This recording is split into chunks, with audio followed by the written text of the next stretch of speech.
Welcome to the Book Party Podcast. Join us as we journey into the world of books with Michael T. Prepare to be captivated by engaging interviews, insightful discussions, and fascinating stories. You'll discover new adventures and gain insight into the creative process of the authors themselves as they share their struggles and accomplishments. Now let's hear from Michael T. This is Michael T., and this is the Book Party Podcast. Welcome, fellow listeners, to another exciting episode of this podcast where we'll delve deep into the minds and stories of talented authors worldwide. Today we have a special treat for you as we're joined by an author whose journey through the world of science fiction is as fascinating as the worlds he creates within his novels. Ladies and gentlemen, please warmly welcome the visionary storyteller and author, Steve Bellinger. Steve's debut novel, The Chronocar, took the literary world by storm and garnered critical acclaim, winning the Best Indie Book Award in the science category in 2018 and earning an Outstanding Fiction Award from the Independent Authors Network. But before we dive into the intriguing world of The Chronocar, let's take a moment to get to know the man behind the words. Steve Bellinger was born and raised on the vibrant west side of Chicago, where his love for reading was nurtured by his hard-working single mother, who brought home books and magazines, introducing him to the likes of Isaac Asimov, Robert Heinlein, Arthur C. Clarke, and other masters of classic science fiction. In no time, it took him to write the catching writer's bug. Steve's journey as an author has been diverse, spanning newspaper articles, comic strips, radio dramas, short stories, and even fan fiction. And did I mention he's one of the original Trekkies? He and his wife Donna have plans to renew their wedding vows with a full Star Trek-themed ceremony, complete with the Admiral's dress uniform for Steve and a custom-made leather and lace Klingon wedding dress for Donna. Let's turn our attention to The Chronocar, a thrilling tale that takes us on a time-bending adventure. Imagine being born the son of a slave with the mind of a genius like Simi Johnson. After escaping lynch mobs in Mississippi, he earns a Ph.D. in physics at Tuskegee and discovers the secret of time travel. Simi designs a time machine called the Chronocar, but the technology to make it work has yet to exist. Fast forward 125 years and find a young African-American student in Chicago stumbles upon Johnson's plans and builds a chronocar of his own. He ventures back to 1919 to meet the doctor and his daughter, Ollie, in Chicago's Black Belt, now known as Bronzeville.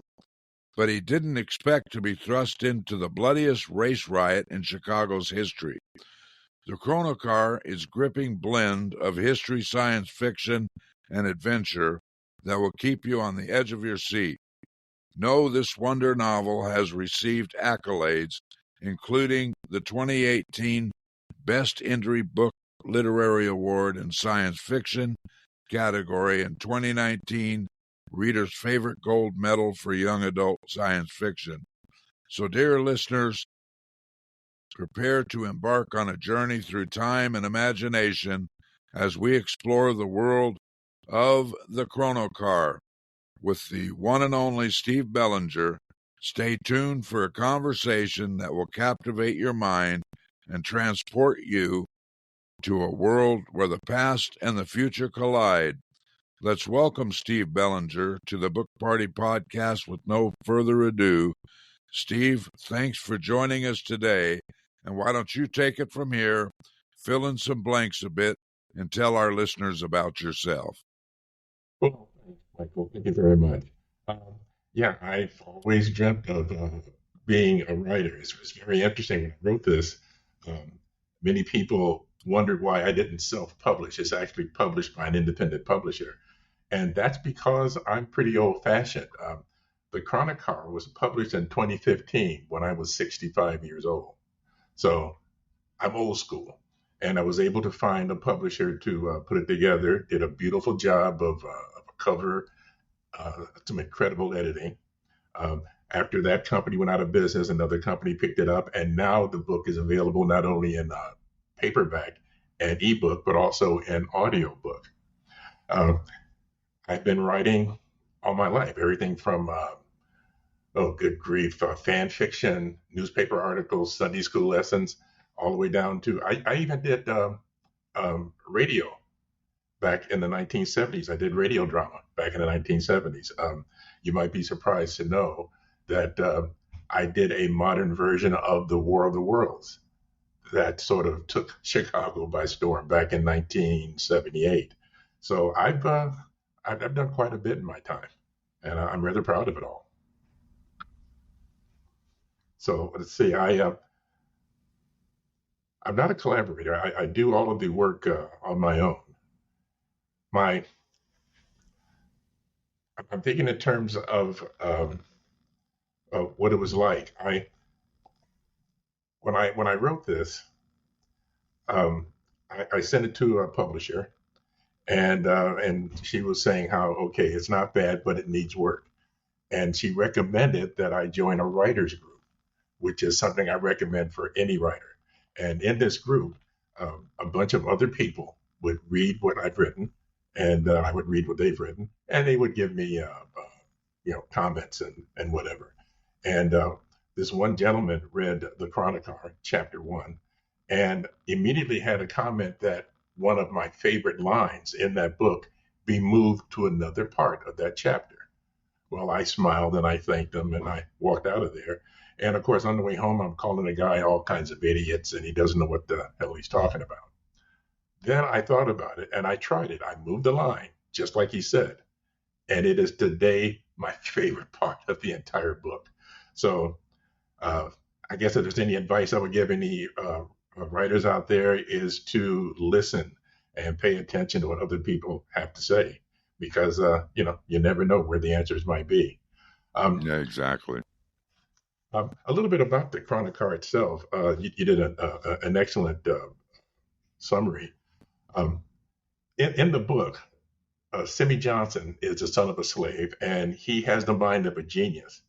And as a young man, he stumbles upon a discarded copy of Isaac Newton's Principia, which is like Newton's textbook on the laws of physics and how the universe works. He reads it, he understands it, he actually memorizes it. Now, his plan, of course, is to go to the great Negro College in Tuskegee, and he is actually forced to go after getting into trouble. And he gets there and finds out that they don't teach physics at Tuskegee.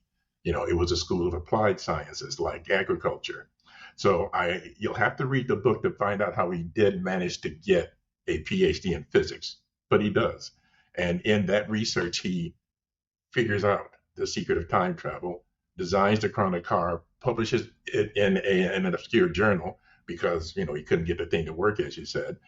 And 125 years later, a black student from the Illinois Institute of Technology, IIT, discovers the plans and builds the Chronocar.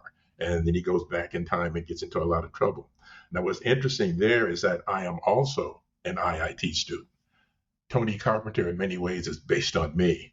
And I did a presentation at my alma mater, and they were so impressed that there is actually a copy of the Chronocar in the university's archives. So that's one of the many accolades that it's gotten, over the many years.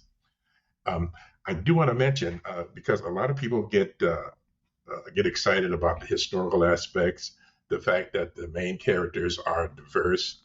But I do want to say that the Chronocar is first and foremost science fiction. It is a time travel story. I tell people that I don't write black science fiction. I write science fiction that happens to black people. Because the things that occur, at least the science fiction part of the things that occur in the Chronocar, could happen to anybody. The characters are black because I'm black. I'm writing from my own experience.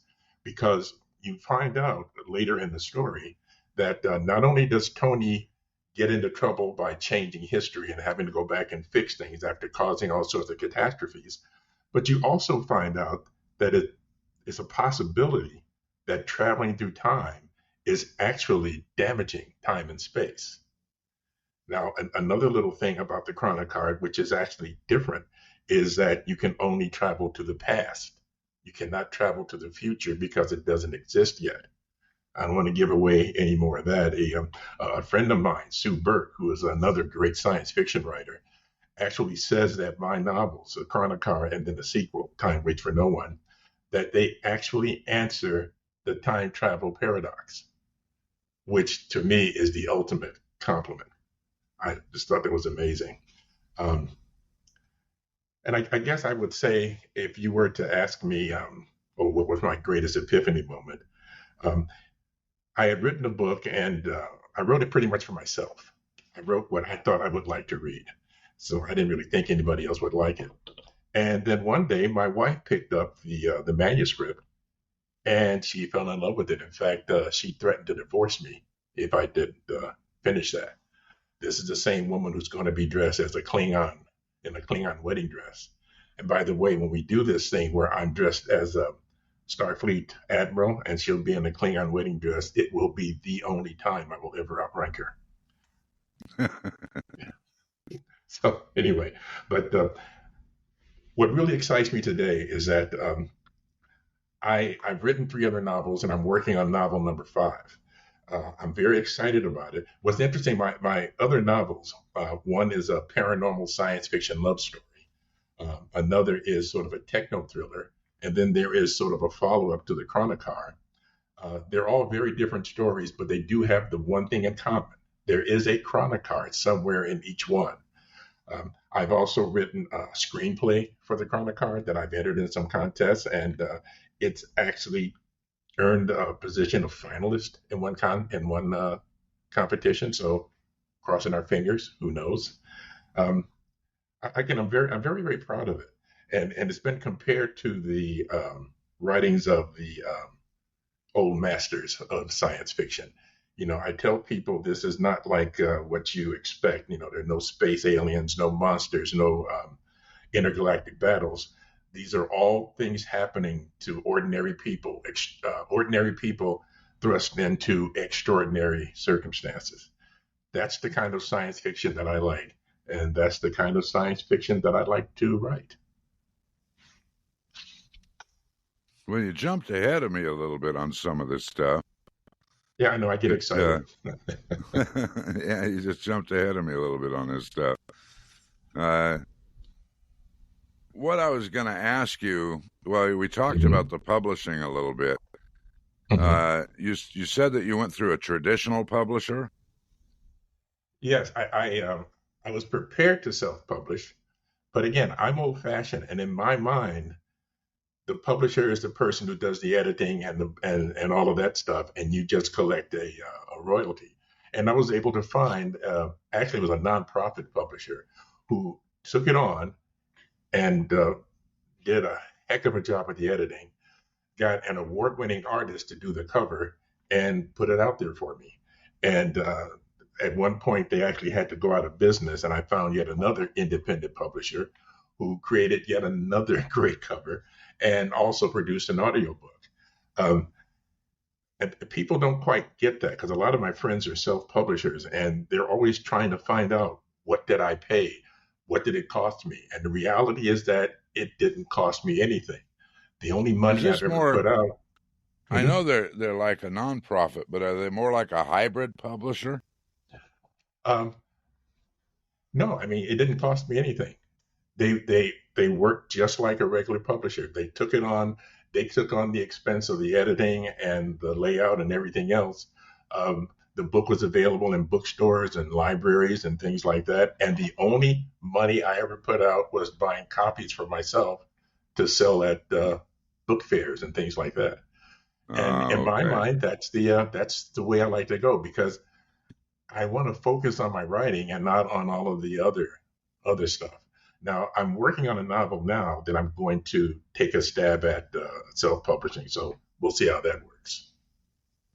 Yeah, you still have to build a team because, you got to Oh get yeah. people to do some of the heavy lifting as far as, doing your cover, doing your editing and different things that they need to do.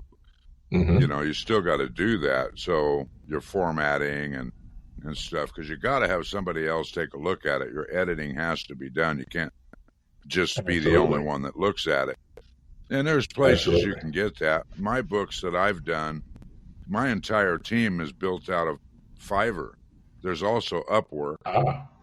Hmm. I've just happened to be able to build mine out of Fiverr, and it's worked very well for me over the three that I built, and then the fourth one I'm working on now. So uh, I've got the first, I don't know, 10,000 words done, but because I'm so busy with podcasting, it's taken me a little longer, to get on it than I would like, but it's getting there. So So you actually found your editor on Fiverr? Because I was looking I'm there. sorry, You what's actually that? found your editor. Did you find the editor on Fiverr also? Absolutely. Editor, Okay. formatter, cover designer, yeah, absolutely. I find them Okay. on Fiverr. That's Fiverr good to has know. them, Upwork has them. But Mhm. yeah, I find they're available there, and you can find some pretty good ones. Well, like I So said, take this us. I'm sorry, go ahead. It's Fiverr, Fiverr. Ah, thank Uh, you. Take us to a point that you would consider in this particular book your worst author moment. Ooh. Yeah, so in the book, um, and this is sort of tricky because I didn't know how to end it. I with most stories, I come up with the ending first, but I didn't quite know how to end this. And after working with it back and forth, I came up with an ending that I am told is a major surprise. I ask people to not reveal the ending because I've had people come back to me later just totally blown away by how the story ends.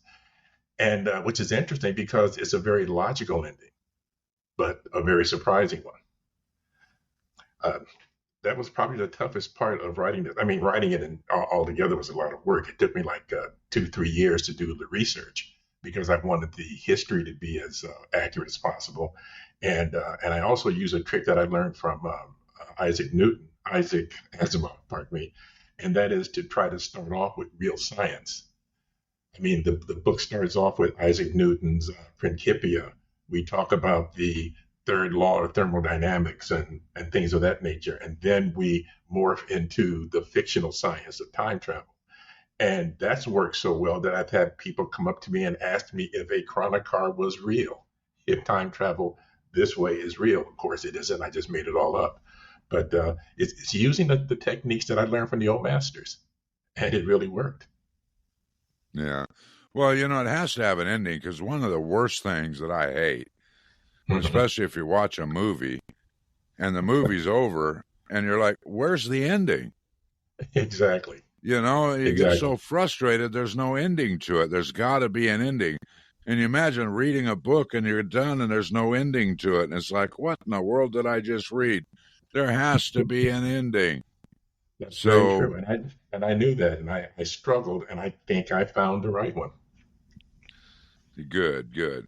So, what is the one thing that you are the most excited about or fired up about right now today?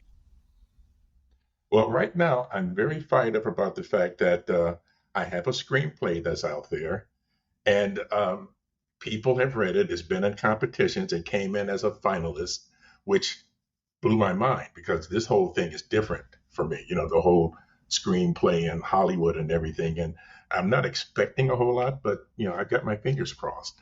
And I'm very excited about the fact that I learned how to write a screenplay and was able to pull that off because it's a totally different approach to any kind of writing. And I think I successfully converted the Chronocar from a novel to a screenplay. And that's very exciting. I've started writing screenplays for my other novels now. See if I have any better luck. Well, this is Michael T. We invite you to the bookpartypodcast.com. Hit that subscribe tab on top and scroll down to the icon of your choice, such as Apple Podcasts, Spotify, Amazon Music, or iHeartRadio, or Odyssey, where you can download and follow us there. Please leave a review. Don't forget to sign up for our video newsletter. Get the latest information on our upcoming shows. So, Steve, we're going to enter the lightning round. And in the Okay. lightning round, we have 4 pointed questions for 4 pointed answers. So before you actually started writing as an author of a book, what held you back from authoring a book, a novel? The fact that I really made the mistake of counting on my friends and family to be critics, because I would either get an unrealistic positive review or I'd be laughed at. And again, it was science fiction, and a lot of people I knew didn't get science fiction. I was going for the wrong audience, and that was discouraging for a very long time. And I just decided to push through and do it anyway. Then in the 90s, I joined a science fiction club in the town I lived in, and there was a challenge once in the club to write a story, and I wrote a short story called A Silly Millimeter about it's a futuristic story about a man whose home is a millimeter too big, and he's being hounded by the municipality, and that got published, and everybody loved it. So it was that finally got me back on track to write the Chronocar, which is a dream that I'd had for years. Well, once you started writing, what was the best advice you had ever received? It was from that publisher that I actually go and join a writers group. And that's difficult because you're exposing your work to a bunch of people, and it's hard to be criticized. It's hard for someone to say, this doesn't work, that doesn't make sense, I like this, but I don't like that. So I had to grow some tough skin because all of those recommendations and suggestions were extremely valuable. And as a result, I've been in many other writers groups. And in fact, most recently, a writers group that I was a member of it broke up just before the pandemic, but they helped me produce my last 3 novels, all of which I'm very, very proud of. So best advice, join a writers group, get together with other writers and have people look at your work and critique it and help you polish it. Okay, well, share one of your personal habits that contributes to your success. I'm one that just doesn't give up. I mean, I've had moments of writer's block where nothing happens, but my mind is always working, and I just don't give up. I sit at my computer. Usually it's at night. My wife's asleep. I'm staring at the screen, and when something happens, it happens. If it doesn't, I don't push it. Just stick with it. Again, I tell people my first novel was published when I was 65 years old, so it's never too late. But don't wait until you're 65 if you have the opportunity to do it sooner. Right. Could you share with our listeners one internet resource that you use when you write? That's sort of tricky. It really depends on what I'm writing because I'll be doing research. Well, for example, the novel I'm working on now has to do with a comet in outer space. So I'm looking at things on NASA. I'm looking at it's a tough question. It's not any one source. It depends on what I'm actually working on. When I was doing research for the Chronocar, I actually went to the library and went to the actual source. I have a friend who is a historian, and he taught me to get the information from the source. So instead of just searching the internet, I actually went to the library and looked at microfilm copies of actual newspaper articles from the Red Summer Riot. So there is a lot of accuracy in that story. So I don't know if I can say there's one resource. Just be open-minded and look for the information where you can find it. But always use more than one resource, because the internet is not exactly the most trustworthy source of information that's out there. Okay, Steve, we are now going to enter into the grand finale. So now you can take your time and tell the listeners about your book. Well, the Chronocar it's interesting. What I like most about it is the fact that it deals with not just time travel as well. When you think about the time machine and you think about other time travel stories like Back to the Future, the stories are pretty much about someone going to the past and changing history and getting into trouble. And there is that in this story. But more importantly, if there's a theme to the Chronocar, it's that there are always consequences. I tell people that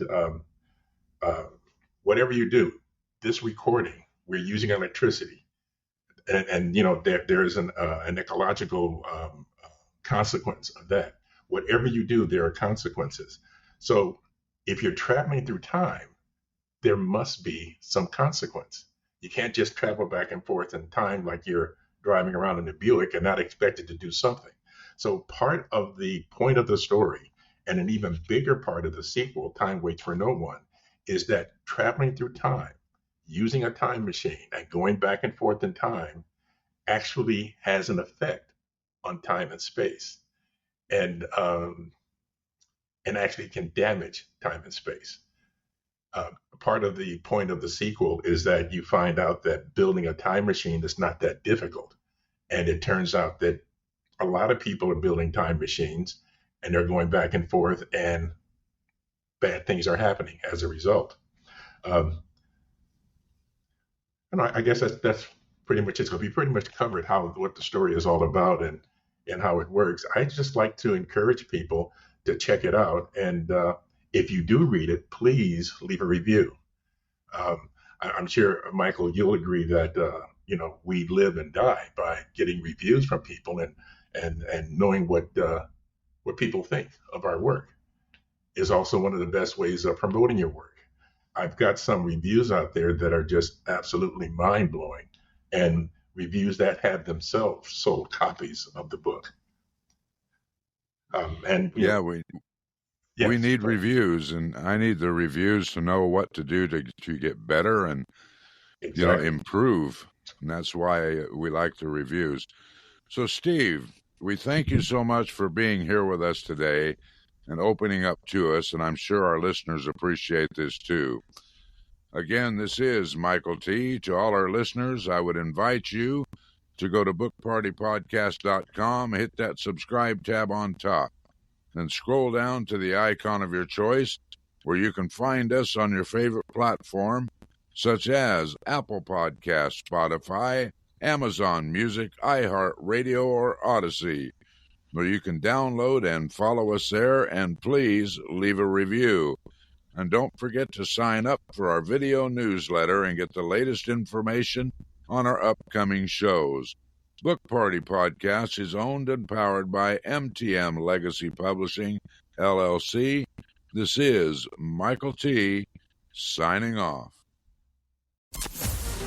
You must not miss our next episode as we delve into a world of inspiration, entertainment, and thought-provoking insights. Join Michael T. on the next Book Party Podcast and experience a new adventure, a new story, and a complete immersion into the world of Pages Unveiled, Chronicles of the Writing Journey.